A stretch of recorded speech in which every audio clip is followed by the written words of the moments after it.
કદાચ આપણા શરીરના ચામડાના જોડા બનાવી અને 51 વખત પહેરાવો ને માને કોઈ માના ઋણમાંથી કોઈ મુક્ત થતા નથી. એટલે માનું ઋણ અગાધ છે. આપણે જેટલું દાન પુણ્ય કરી એટલું ઓછું છે, પણ આપણી શક્તિ અનુસાર જે કંઈ દાન પુણ્ય કરો ને એનાથી જે ઉત્પન્ન થતું પુણ્ય ભગવાન ઠાકોરજી કૃષ્ણ પરમાત્મા એ પુણ્ય તમારા તમામે અર્પણ કરીએ છીએ. ભાઈઓ બેનો બધા સંકલ્પ કરવા માટે ભાઈ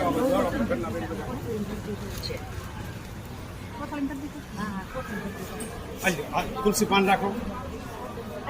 બ્રાહ્મण्य में शयानु दान अर्पण કરીએ છીએ.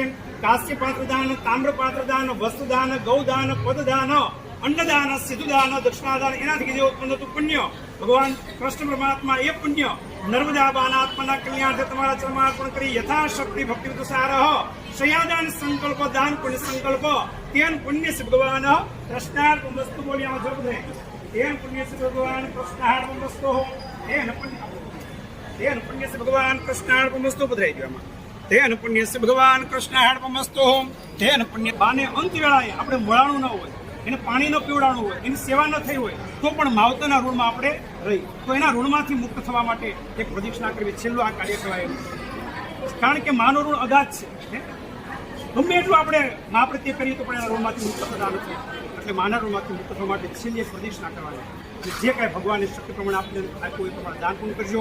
એ પ્રદક્ષિણા કરી અને ઋણમાંથી બાના મુક્ત કરજો. પહેલા ભાઈ પ્રદક્ષિણા કરો, પછી બે રામ પ્રદક્ષિણા કરો.